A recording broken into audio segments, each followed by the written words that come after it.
angry at how insensitive people have become to the misery of others. Minority The gets joke is angry. not for themselves, rather it is a joke for the others. Somebody will be called out, and hunted for the Muslim identity. Isn't it a narrative that is being created? I do like Ravish Kumar a lot. आपका जो इसमें review है Christopher ज़फरलॉट ने लिखा है the Hindus they are our friends and If I think I am the hero in my story, you will also have to consider that option that I might be villain in somebody's story. that shows the power of pen and you understood the communal violence back then in 1992 and now. It was more a kind of politically centered, but now it has become socially centered. Demonize a certain community, like it wouldn't stand the test of the time. Particular must be universalized. Love story of your badi ammi and bade papa. Especially in Aligarh, everybody is a storyteller here. So you have chosen simple words, yet they are beautiful. So dear viewers, we are going to have an interview with Zeyad Masroor Khan. He is a noted journalist, writer and documentary filmmaker based in New Delhi. In his decade-long journalistic career, he has worked with national and international media companies like Reuters, Vice, Brut and Deccan Herald. A South Asia Speaks fellow, he primarily writes on politics, marginalized communities, crime and culture. 3 of his documentaries have been screened at international film festivals, and this time we are going to have a discussion on his first book, City on Fire, A Boyhood in Aligarh, which is recently published by HarperCollins. So Zeyad Masroor Saab, I welcome you in my channel. Thank you, Imtiaz. And really my friends and the MU fraternity wish to know about you at the same time of your book. So my first question would be, what was your inspiration in writing this book? First of all, like I will just say that I am just a normal boy in Aligarh. Ji. Okay, I am not different from anybody else who live here. Like considering that, like I come from one of the most impoverished places, localities, which have less facilities, Upar Kot. So I do think that I am just one among many people, and like the inspiration behind this book. So I do think like we don't need inspiration apart from the time, from the, let's say, the tragedy and comedy of the times that we live in, and that is something like we live in very, very strange times. All of us can see that, but nobody is willing to talk about these things. And I think it is a connection between the past conflict and the present conflict. That is the basic inspiration for this book. So was it some kind of fire inside you that you wish to reveal? Like I would say, I get very angry at the things that are happening around me. Angry at how insensitive people have become to the misery of others. And it's not just about Hindus and Muslims, this is like a general trend. I wouldn't say like that Muslims are not insensitive anymore, they are also. That is the biggest problem in these times. It means things are good and bad from both of the sides. Both sides. But of course, there is a power dynamic Yes. between the oppressor and the oppressed. There is a power dynamic of Muslims being a minority.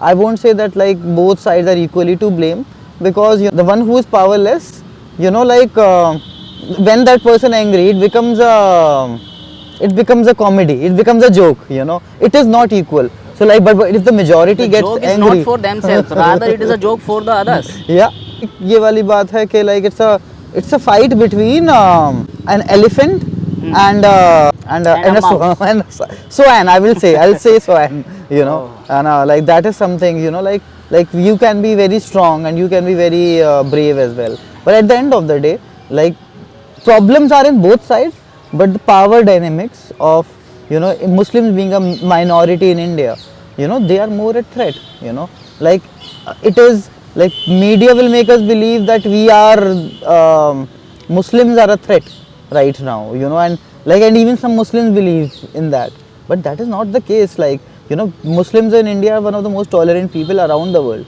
Yes. That has been established by not just literature, academicians, And like it is revealed in the history as well. Yeah. Muslims actually ruled at least half of the world for a long period of time, Yeah. and there were not such clashes like this that is happening nowadays, and Muslims are blamed for everything. So the subtitle of your book is Growing Up Amid Everyday Communalism and Small Acts of Kindness. What is the reference of this title related to your book? I don't see like at any point, I see that the powerful people as the people, those who are oppressing, but I don't see like Hindus as enemies or bad people, they are our friends, Yes, and they most are. of the time, like, creating this divide creating this divide between the two communities is beneficial for those who wish to retain political power. At the end of the day, both poor Muslims and Hindus, like whatever happens, they will be the ones who will face the brunt of the violence. It will not be big people. It will not be the politicians. It will not be people roaming around in their BMWs and cars. And then in that moment, the distinction between Hindus and Muslims end. In that moment, of course, like somebody will be called out, and hunted for the Muslim identity. But at the end of the day, even in that, it will be the poor, disadvantaged Muslims who will be at a threat. So we have to recognize that. Okay. And sometimes it is seen that the Hindus, they are our friends, and sometimes when we act in a different way and we realize that in the back of our mind that we should not act opposite to something that is going to affect our friendship with them. Yeah. It is so. Yeah, like so there is that element of so like I do see like some of my Hindu friends, like when they say like it's like okay, like ये बहुत बड़ा एहसान है कि हिंदुस्तान में मुसलमान रहने दिए जा रहे हैं, है ना? Like अगर अच्छे भी होते हैं तो उसमें ये है कि like Muslims are a nuisance. That is a problem. Like if you treat me like a nuisance, Isn't it a narrative that is being created? It is a narrative. It's in the mindset of the people that we don't belong here. That we are somehow the less important citizens of India. Somehow we should be given less rights because we are a threat. So it is going to be corrected by the other people or by the Muslim community itself? I do think that like the onus is mostly on the other community. It means they are having more power and the structural dynamic there, so they can influence the people. And also I do see like there are so many young people, who belong to different religions, Hindus or Muslim. They are understanding these things, they are reading these things, and they are understanding these things, and they are speaking against the state. So like that's why I say it's not as if there is no hope. There is a strong, sizable opposition against demonization of Muslims in India, and it's growing. It's not powerful, but we can't say that it's not there. Sane people are understanding this scenario that is going on in the present time. Okay, Zeyad sir, my next question is, was it a gradual development of the idea that you have to write a book, or some incident was there that sparked the light and the book was ready? So I have been thinking about writing this book for a very long time, like ever since 2016, one of my friends, writer, his name is Niaz Faruqi, he ignited this idea. He also wrote his book, and I said, we should tell our own stories. And this idea had been simmering inside me. But after the Delhi riots, Delhi riots, I was in Delhi at that point, and I felt very, very powerless when the violence around me was happening. And I, as a journalist, couldn't save any of those people with all the power and working with an international publication. Like when the violence happens, you are just another Muslim. I will also be reduced to my Muslim identity. So I don't like, and I had seen like such violence in Aligarh. So when that violence started happening during the Delhi riots, I don't know, I think that just removed some kind of fear inside me. Even if we live in posh localities, even if we, try to become a part of the system, try to pass off you that you are not a threat, even then you will be seen as a threat. So that is something in that regard, like breaking these ideas.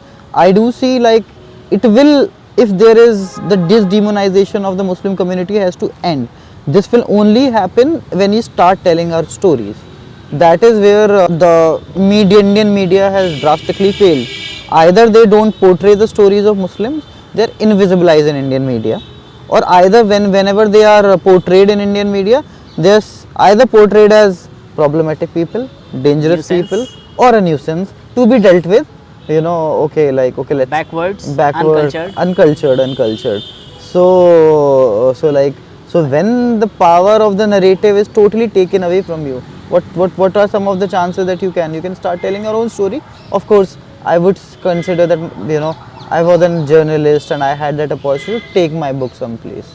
So that is also so there. That shows the power of pen, and you understood this phenomena that I must write something, and that could change at least some people's mind. Yeah. So what is the meaning of Aligarh for you in relation to your book City on Fire? So Aligarh, is my home. When you say home, you will always have a strange kind of relationship with your home. you will always have a strange kind of relationship with the people you love. You will not love your home all the time. There It are, is like, so. in everybody's time, life, It is with me as well.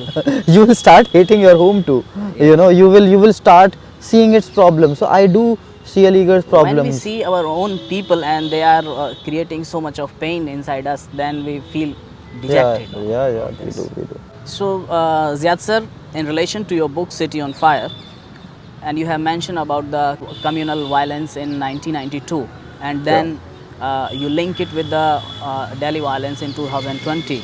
So, what has changed in the condition of the communal violence back then in 1992 and now? That's a very, very important question. Yes. So, like, there is a stark difference in the nature of the communal violence. So, like, in the communal violence in the 1990s, Muslims were, when the fight between Hindus and Muslims used to take place, Muslims are still equals, Okay, like, these are two brothers, who are, like, this narrative was that okay, like, they are fighting, and, like, people, of course, like, people used The to die, and that difference is was not so much yeah, wide. yeah, and it was seen as, okay, like, a clash erupted between two people. Now Muslims are not seen as an equal, like, now they are seen as some, as second class citizen, a problem to be dealt with in the minds of the people, in the minds of not everybody, but the general narrative, the general discourse in the country. And, like, and sadly, I did see so many people who I thought were right thinking, they will also be swayed by this consciousness that is so prevalent right now. So, like, this demonization of Muslims as a dangerous person, as a potential terrorist, as a potential violent person, was it was strong, and Muslims were probably, okay, like, it's like, okay, we have been selling that they are a problem, so that got I strengthened. think in the past it was more a kind of politically centered, but now it has become socially centered. Exactly, And exactly. earlier the politicians were benefiting, but now the society, the narrative is actually has been fed into the mind of the community, in the Communities. society So, in the itself. So society. that's a I very agree. I, dangerous, I agree with very you. dangerous I situation. agree with you. Like, if the society has changed, the people have changed, and, like, even the kind of sensitivity that people used to have, there are no more. There are very less intense friendship between Hindus and Muslim now. When I see the younger generation, I also see the trend that, like. So, like, that kind of, like, I will always be there for you, those kind of friendship are very less. And I think all the people are not so bad. And you have mentioned this thing in your book as well. Yeah, There are yeah, three persons, and yeah, I think they are Father Joseph, Usha Auntie, and Sarah Job. Could you yeah. please mention something about them? All of these three people, Yeah. they are not politicians, Yes. they are not big figures, or they are, but they were just, as Umair Ahmed But mentioned they in were his much review, influential in shaping your mind. they were. So, like, Father Joseph, at my school, there is a cartoon which somehow is deemed controversial by the Muslim community. Instead of, like, there's just a student, the thing that it's just a student who's going to his principal to raise that demand, and he says, no, no, you have a point, like, Yes. let's remove this. He shows that kind of sensitivity, like, okay, like, you can have a legit demand, like, that kind of inclusivity, which I did not see in many other people at that point.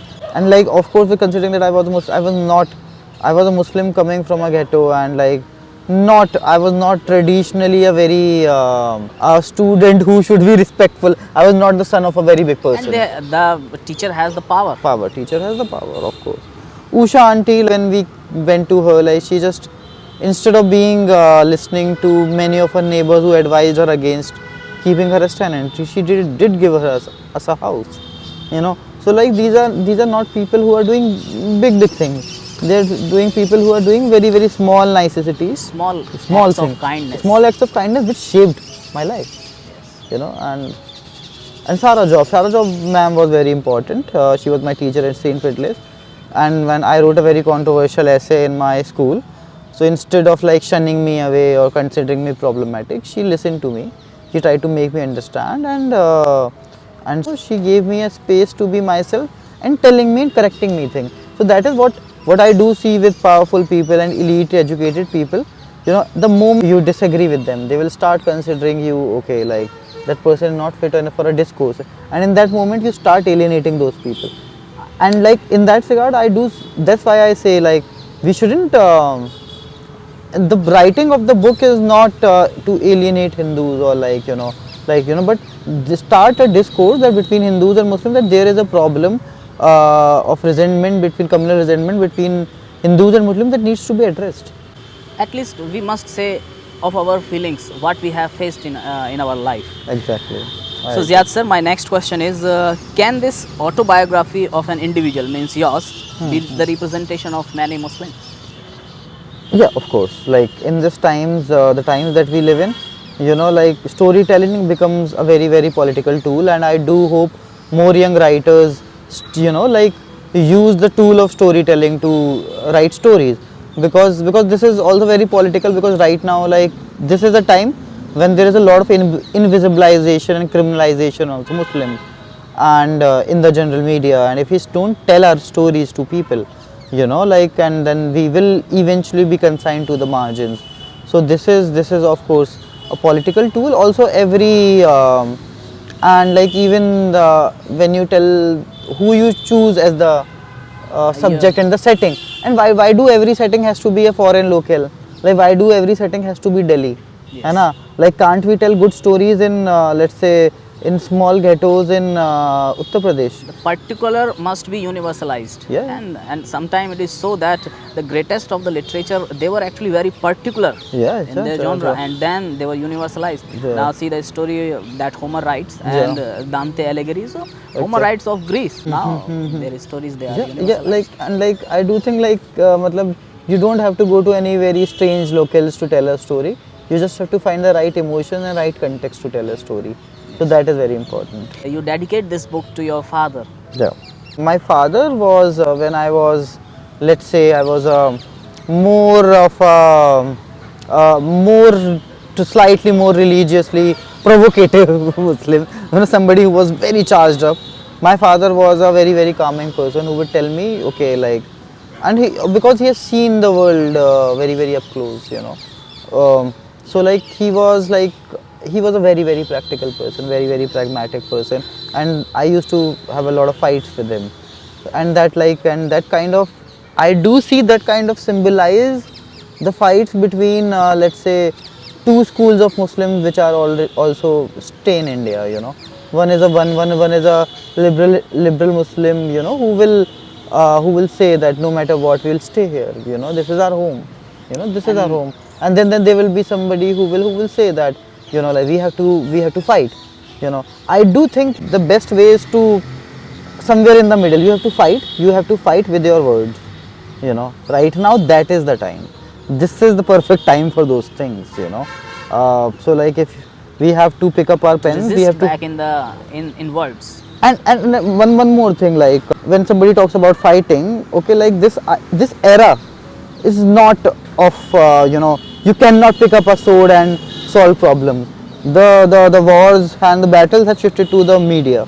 It has changed into narrative, in information. Stories. Those ideas, those glory ideas that you will change the things, like by fighting. It does happen, but I do, like in certain scenarios, I do see, like some people might choose to do that, but in this scenario, like, and even then they will be demonized in the eyes of the world. So that battle is lying vacant right now. Muslims need to, grab that power of the narrative right now. This is the time. This is the only time you will get. After that, they will not get. They will. All the things will be structurally controlled by us. You will not get a time to tell your stories after in a few years. That's what I think. Zeyad sir, you also mentioned about the love story of your Badi Ammi and Bade Papa. Yeah. Badi Mummy and Bade Papa. Could you please tell us something about No, I did not know much about those things, but it's like so like Muslims are perceived to be very like very unlovable in certain regards. They will be very strict. They cannot fall in love. Like they will only marry by the dictates of their mother. And then sometimes they love actually after the marriage. Marriage. Is it not? But like I do see Muslims, like there are Muslims of all kinds. Like there are Muslims who will not go to mosque every day. Like if you talk about the reality, but there will still be good people. There will be Muslims who will be going to the mosque and still be terrible people. Yeah. All of us know such people. Yes. You know, so like, and Muslim, there will be Muslims who will be terrible people generally. Okay, like let's say. So, but that does not like, and everybody has a very nuanced life. And when we go into their nuanced life, we will see all the details. So like, I do see like, yeah, like. We are shown as very very monolithic people कि हाँ एक जैसे होते हैं मुसलमान, है ना. मुसलमान मर्द तो अपनी बीवी को बस मारेगा, है ना. वो कभी मोहब्बत तो कर ही नहीं सकता, है ना. वो कभी किसी की जान बचाने के लिए तो आगे आएगा ही नहीं, वो बस मारने के लिए आगे आएगा. नहीं, मोहब्बत भी करते हैं मुसलमान. और मेरा ख्याल है कि हमारे यहाँ कुछ ज़्यादा ही मोहब्बतें होती हैं. Most of the marriages in Muslim families they are with the close relatives. Things are changing. I don't see that as a problem at all. You know, I don't see like now when people are talking about so much about consent, you know, and like and things like those. Like there is now when you say that everybody should be allowed to marry whoever they want, and I don't know like where there is you know, I do think everybody should be allowed to marry whichever person they can love. You know. Yes. And like it, and things are changing. People are also marrying outside their extended families as well, and that is fine too. If they are choosing to stay marriage, in that then it's their life.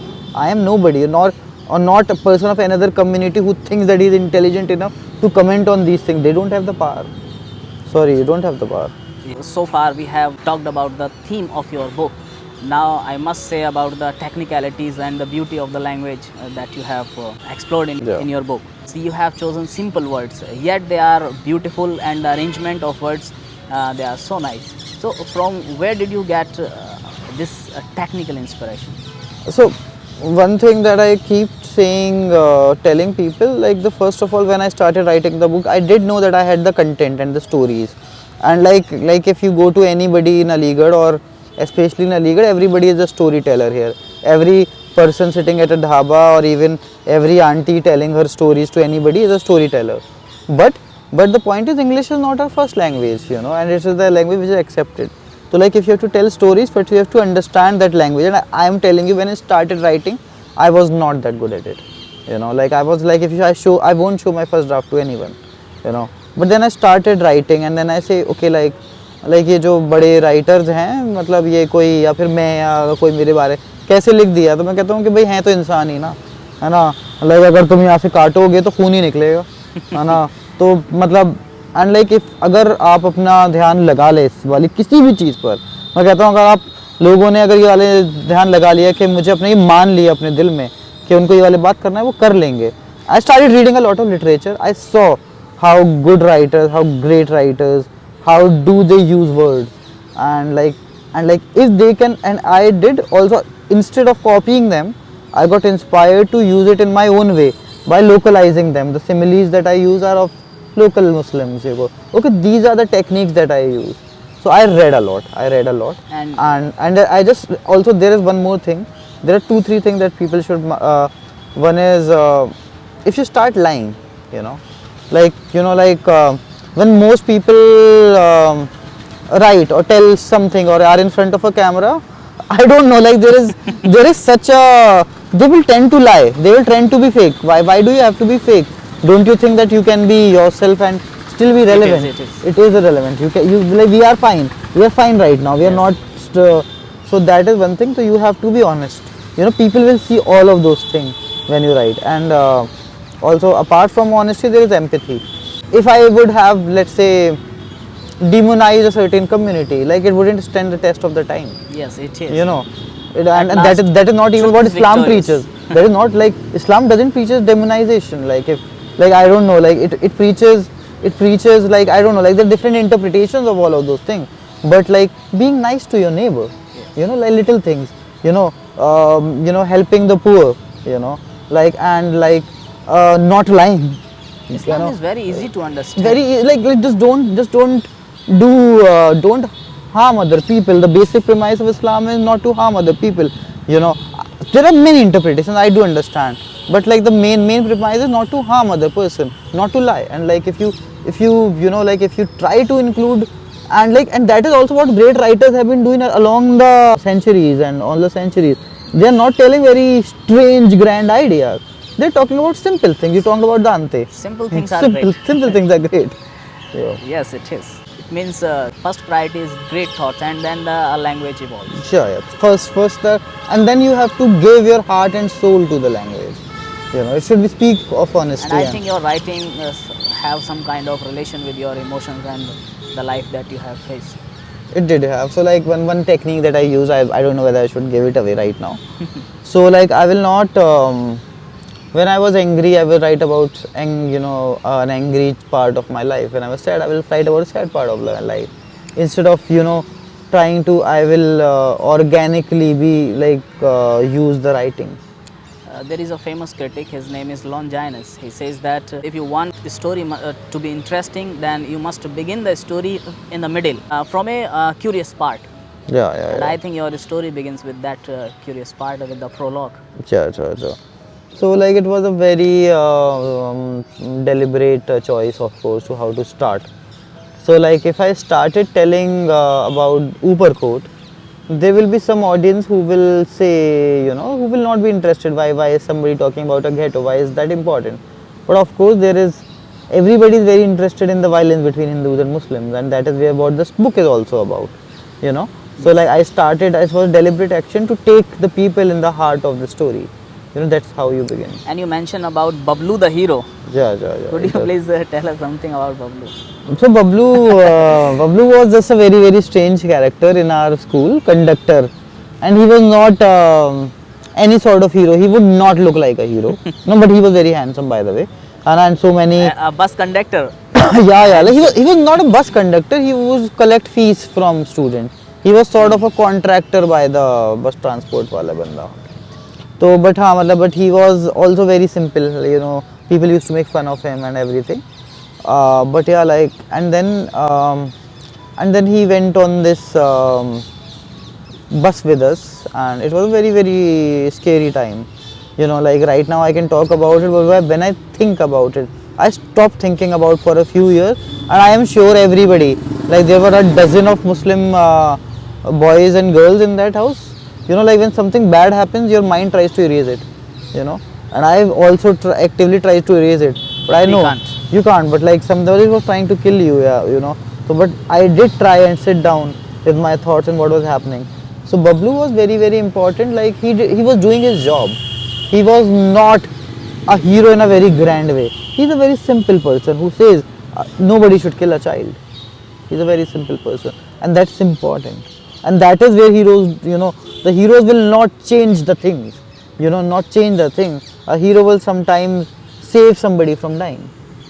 But that the person he or she has saved, that child may be a miraculous child. Yeah. And you are, you are Zeyad bhai. I see a kind of innocence on your face, and I think the childhood that you have mentioned in your book, I think you were a very innocent and I was also I was also a very rebellious child. I also a very rebellious child. I was fight also. In what terms? I would one thing that I don't know whether I should say it here, but I would never listen to my teachers. I will never listen to my parents. That you mentioned in the. Yeah. So like I was, I will not. I never raised my hand at anybody. I'm not that person. But I will. My point has always been about structures. Like even when I was a child, I was not fight with another boy or a girl. Very, very rarely. I will always fight with the school authorities and the administration. Ziyad sir, you are a journalist and you are working as a journalist as of now. Please mention something so that the new generation who is coming into this field. If you are coming to write or being a journalist, first point is not to be hypocrite. This is a field which has survived so long on lies, and when you start telling the truth, it becomes very, very different, very, very important. So start with the truth, but also at the same time, do consider the other side of the story. Also do see the other side of the story, which is contrary to what you think, Like if I think I am the hero in my story, you will also have to consider that option that I might be villain in somebody's story. So but in that regard you get that freedom of thought to say, to understand the context in which your story is placed. So like, don't just look at the story, also look at the social and political context in which that story is situated. That is very important. One thing. Another thing is read a lot. I do see a lot of people, you know, who are talking about the book, and I see many of them haven't like read the book. Like, and not just my book. Don't like, there is such beautiful literature written by Indian people around, you know, people around the world, you know, like people of all religions around the world. You should read all of that literature. The more you read, the more better you get, and the better your stories Who get. do you consider as the good journalist to be followed? In India, I do like Ravish Kumar a lot, Ravish. because Ravish talks about the people in a very, very simple way. You know, he doesn't talk about great ideas, grand ideas. He talks about why is this locality not clean. Okay, you know, like, you don't have to give a whole commentary on the sanitation, Very waste practical management. ideas. You know, like, this is a thing. Like, this is a locality which is not clean. This person is responsible, and this person will be doing this thing.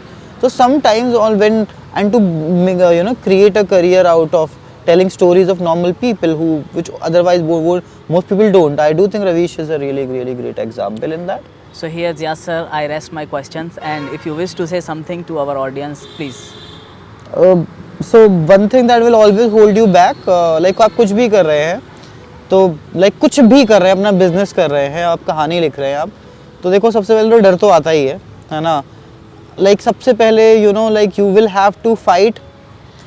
In many places, you have to fight the people that you are closest to. You'll have to fight on your ethical levels, with people, like, with your family. You will have, you know, like, I won't say. You always have clash. You know, like if you create that kind of a stance, I'll say the truth. You know, people will start respecting you eventually. So don't be afraid to say harsh truths to anybody, but in a sensitive way. You know, that is something. Also, like, stop being afraid. You know, like, somebody who is afraid has died before death has come to them.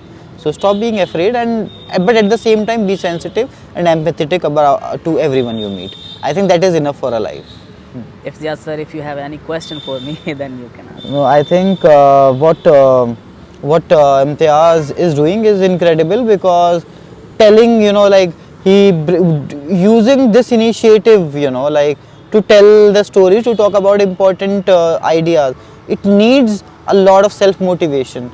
So, like, and that is what we need in people. Like, you never know, you know, like, I was also just like a reporter, just writing, and that is not something, that is a beautiful thing, but right now, like, your life will change by doing simple acts. So just keep doing, just keep persevering in whatever you're doing, and be honest about it, and thank you, Imtiaz, for doing that.